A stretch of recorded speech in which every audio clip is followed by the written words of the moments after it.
वो तांगा जो जिंदा नहीं था। ये बात 1987 की सर्दियों की है। मेरे वालिद उस वक्त कॉलेज के तालिब इल्म थे।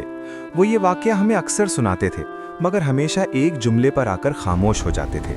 कहते थे, अगर उस रात मैं पीछे मुड़कर ना देखता तो शायद आज जिंदा ना होता। दिसंबर की सख्त सर्दी थी। वो अपने दोस्त की शादी से वापस आ रहे थे। शादी एक दूर दराज गाँव में थी, जहाँ बिजली भी मुकम्मल नहीं थी। आखिरी बस छूट चुकी थी। रात तकरीबन 11 बजे वो अकेले कच्ची सड़क पर खड़े थे। चारों तरफ खेत थे, दूर कहीं कुत्ते भौंक रहे थे। आसमान पर बादल थे, चांद गायब था। सड़क सुनसान थी, सिर्फ उनकी सांस की आवाज़ और कभी कभार सर्द हवा का झोंका।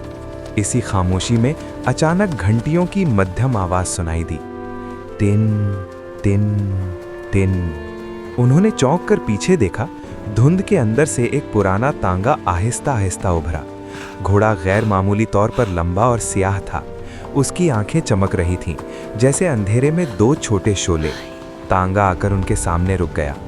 कोचवान ने सर पर पगड़ी बांधी हुई थी, मगर उसका चेहरा साफ नजर नहीं आ रहा था, जैसे उसके चेहरे पर साया जमा हो। वो बोला, कहाँ जाना है? अब्बू ने गांव का नाम बताया। कोचवान ने सर हिलाया, बैठ जाओ, देर हो रही है। ये जुमला अजीब था, जैसे वो जानता हो कि देर किस बात की हो रही है। अब्बू तांगे में बैठ गए। पहिए चरचराते हुए घूमने लगे। घोड़ा तेज कदमों से चलने लगा। कुछ देर तक मुकम्मल खामोशी रही। फिर अब्बू ने महसूस किया कि तांगा गैर मामूली हद तक हमवार चल रहा है। कच्ची सड़क पर इतनी नरमी मुमकिन नहीं थी। उन्होंने नीचे झांका। पहिए जमीन को छू ही नहीं रहे थे। तांगा चंद इंच ऊपर हवा में था। उन्होंने फौरन आंखें बंद कर लीं।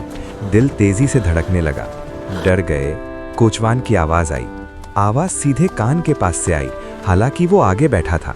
अब्बू ने हिम्मत करके कहा, नहीं। कोचवान हल्का सा हंसा। उसकी हंसी में धात की सी खनक थी। कुछ फासले पर तांगा अचानक रुक गया। सड़क के किनारे एक नौजवान खड़ा था। उसके कपड़े फटे हुए थे, चेहरा जख्मों से भरा हुआ। कोचवान ने पूछा, बिठा लूं इसे? अब्बू कुछ कह पाते उससे पहले ही वो नौजवान तांगे में आकर उनके बराबर बैठ गया। उसका जिस्म बर्फ की तरह ठंडा था। चंद लम्हों बाद अब्बू ने देखा कि उस नौजवान की गर्दन एक गैर फितरी जाविये पर मुड़ी हुई थी, जैसे टूट चुकी हो। वो आहिस्ता से बोला, मैं भी ऐसे ही बैठा था। अब्बू के जिस्म में सनसनी दौड़ गई। क्या मतलब? वो नौजवान खाली आंखों से उन्हें देखने लगा। पिछले साल। अचानक तांगा दोबारा चलने लगा, मगर इस बार रफ्तार तेज थी, इतनी तेज कि हवा चेहरे पर चुभने लगी। रास्ता बदल चुका था।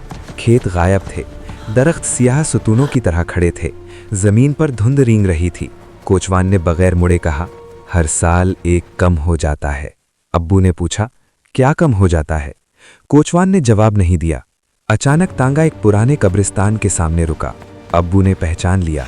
ये वो जगह थी जहां कई साल पहले एक तांगा उलटकर हादसे का शिकार हुआ था। कोचवान और दो मुसाफिर मर गए थे। नौजवान उनके बराबर से गायब हो चुका था। अब तांगे में वो अकेले थे। कोचवान आहिस्ता आहिस्ता मुड़ा। उसका चेहरा नहीं था। वो खाली था, जैसे किसी ने जिल्द हटा दी हो और अंदर सिर्फ अंधेरा हो। वो बोला, आज गिनती पूरी होगी। जमीन अचानक नर्म होने लगी। तांगा आहिस्ता आहिस्ता नीचे धंसने लगा। मिट्टी के अंदर से हाथ निकलने लगे, दर्जनों हाथ। वो तांगे के पहियों को पकड़ रहे थे। घोड़ा हिनहिनाने लगा, मगर उसकी आवाज भी इंसानी चीख जैसी थी। अब्बू ने छलांग लगाने की कोशिश की, लेकिन तांगा अब जमीन के अंदर जा रहा था। अंधेरे में कई चेहरे नजर आ रहे थे, सब मिट्टी में लथड़े हुए, सब खाली आंखों वाले। वो सब एक साथ बोले, एक और। उसी लम्हे दूर से ट्रक की हेडलाइट्स की रोशनी पड़ी। रोशनी आते ही सब कुछ रुक गया। तांगा, कोचवान, हाथ सब धुंध में घुल गए। अब्बू सड़क पर गिरे हुए थे। ट्रक ड्राइवर उन्हें जगा रहा था। साहब, यहाँ क्या कर रहे हो? अब्बू ने पीछे देखा। सड़क खाली थी, मगर मिट्टी पर गहरे पहियों के निशान थे, जो कब्रिस्तान की तरफ जाकर खत्म हो रहे थे। अब्बू घर पहुंच गए। उन्होंने ये बात किसी को नहीं बताई, कई साल तक। मगर कहानी यहाँ खत्म नहीं हुई। हर साल उसी तारीख को रात 11 बजे हमारे घर के बाहर घंटियों की आवाज आती है, टिन टिन टिन। एक बार मैंने खुद खिड़की से देखा। धुंध में एक तांगा खड़ा था। कोचवान आगे बैठा था और पीछे की नशिस्त पर एक खाली जगह थी, जैसे कोई अब भी बाकी हो। और जब मैंने गौर से देखा तो घोड़े की आंखें सीधा मेरी तरफ देख रही थीं।